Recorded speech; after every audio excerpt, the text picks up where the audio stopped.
Material control में अधिकतम stock स्तर के बाद आता है न्यूनतम स्टॉक स्तर। विभिन्न मदों की वह न्यूनतम मात्रा जिससे संग्रहालय में किसी भी समय स्टॉक कम नहीं होना चाहिए न्यूनतम स्टॉक स्तर कहलाता है। स्टोर में इस स्तर को बनाए रखना अत्यंत आवश्यक है, क्योंकि इससे कम स्टॉक हो जाने से भविष्य में वस्तुओं का उत्पादन कार्य बंद हो सकता है। वास्तव में यह स्टॉक की एक ऐसी सुरक्षित मात्रा है जिस पर भावी उत्पादन संकट को दूर रखा जा सकता है। इस सीमा को निश्चित करते समय कुछ बातों का ध्यान रखना आवश्यक है, जिनमें प्रथम है सामग्री के उपभोग की औसत दर। ऐसी सामग्री जिसका प्रतिदिन अधिक मात्रा में उपभोग किया जाता है, उसकी न्यूनतम मात्रा अधिक ऊंची रखी जाएगी। इसके विपरीत ऐसी सामग्री जिसका उपभोग कम मात्रा में किया जाता है, उसकी न्यूनतम सीमा नीचे रखी जाएगी। दूसरा पॉइंट है आदेशित सामग्री प्राप्त करने में लगने वाला समय। किसी वस्तु का आदेश देने के बाद उसे प्राप्त करने में जो समय लगता है, उसके आधार पर न्यूनतम स्टॉक स्तर का निर्धारण किया जाता है। यदि इसे प्राप्त करने में अधिक समय लगने का अनुमान है तो यह स्तर ऊंचा रखना होगा, अन्यथा इसे नीचे रखा जा सकता है। प्रत्येक वस्तु की अधिकतम व न्यूनतम सीमा निश्चित की जानी चाहिए। इन दोनों सीमाओं का व्यापारिक दृष्टि से निश्चित करना अत्यंत आवश्यक है, क्योंकि न्यूनतम सीमा के अभाव में नया माल प्राप्त करने से पहले ही संग्रहालय में उपलब्ध माल के समाप्त हो जाने का भय रहता है।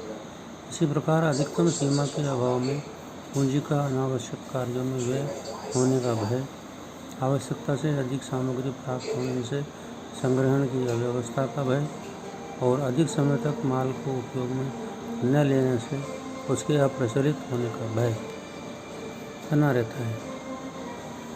यह था न्यूनतम स्टॉक स्तर। इसके पहले पड़ा था अधिकतम स्टॉक स्तर।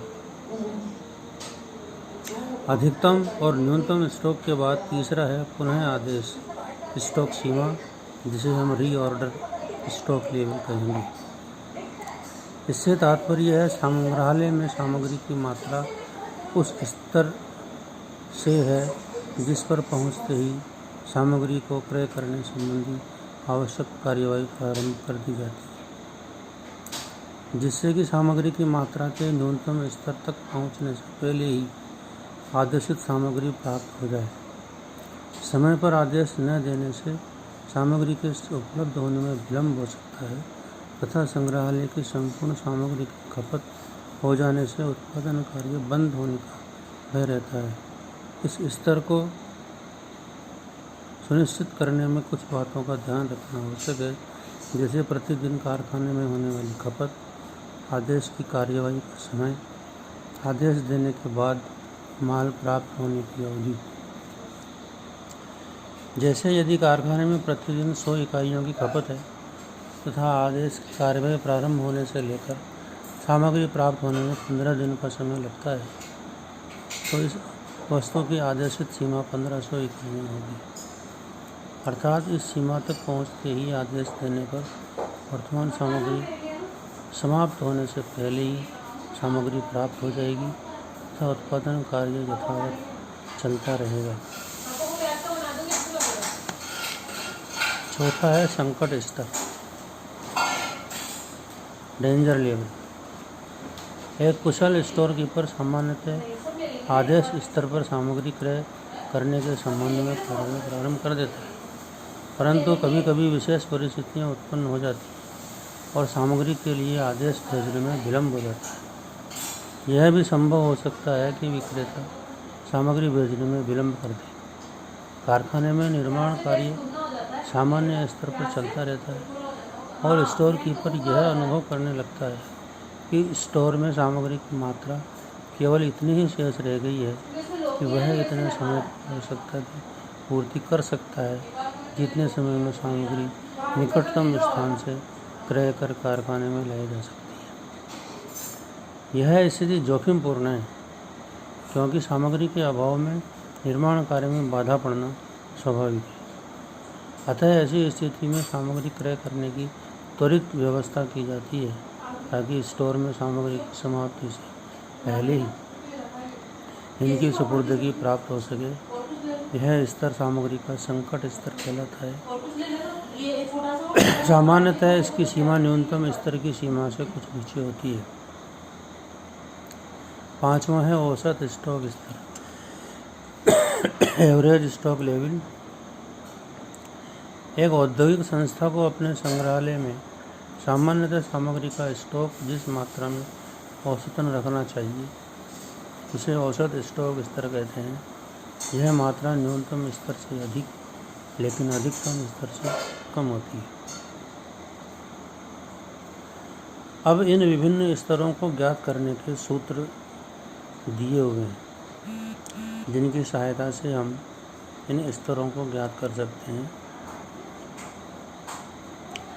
पुनः आदेश स्तर, रीऑर्डर लेवल, यानी कि किस लेवल पर स्टॉक का आदेश दिया जाना चाहिए, उसका सूत्र है maximum consumption rate multiplied by maximum reorder period.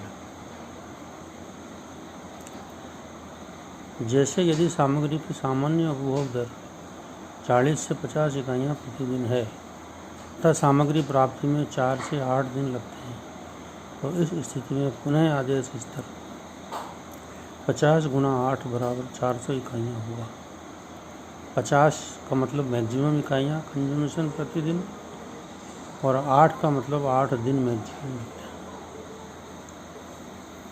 इस 400 इकाइयों के स्तर पर औद्योगिक संस्था को माल क्रय करने का आदेश दे देना चाहिए ताकि माल प्राप्त होने तक स्टॉक में इतनी कमी न हो कि उत्पादन बंद करना पड़े।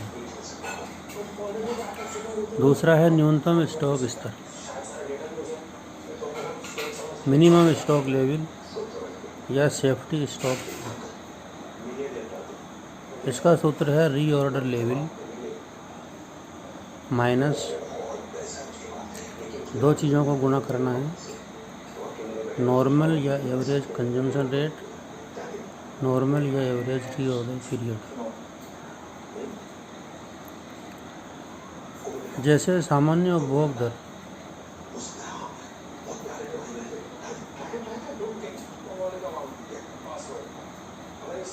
उपरोक्त उदाहरण में 40 + 50,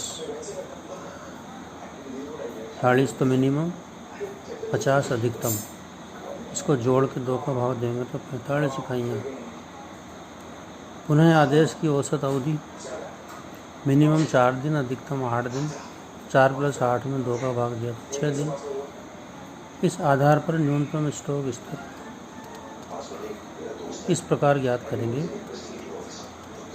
सबसे पहले रीऑर्डर लेवल 400 इकाइयाँ, जिसे अभी ज्ञात किया था maximum consumption rate maximum reorder period से।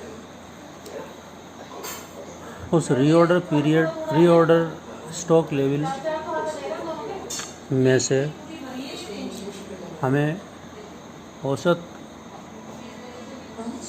कंजम्पशन रेट 45 और औसत प्राप्ति की अवधि 6 दिन को गुणा करके 400 में से घटाना है तो आया 130 इकाइयों का मतलब इससे न्यूनतम नहीं जाना चाहिए स्टॉक का स्तर कभी भी स्टॉक में।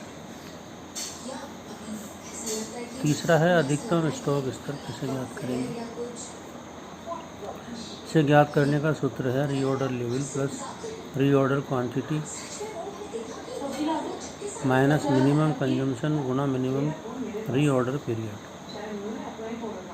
इस सूत्र से हम अधिकतम स्टॉक स्तर ज्ञात करेंगे। वर्तमान उदाहरण में यदि पुनः आदेश मात्रा 500 इकाइयाँ हैं, यानी कि रीऑर्डर क्वांटिटी 500 इकाइयाँ हैं, तो अधिकतम स्टॉक स्तर ज्ञात करने के लिए रीऑर्डर लेवल 400 इकाई प्लस पुनः आदेश मात्रा 500 यानी कि 900, उसमें से घटाएंगे मिनिमम कंजम्पशन 40 इकाइयाँ प्रतिदिन और मिनिमम रीऑर्डर पीरियड 4 दिन। 40 × 4 400 + 500 900 में से 40 × 4 यानी 160 घटाने पर 740 इकाइयाँ अधिकतम स्टॉक कह लीजिए, इससे अधिक इकाइयाँ स्टॉक में नहीं होना चाहिए।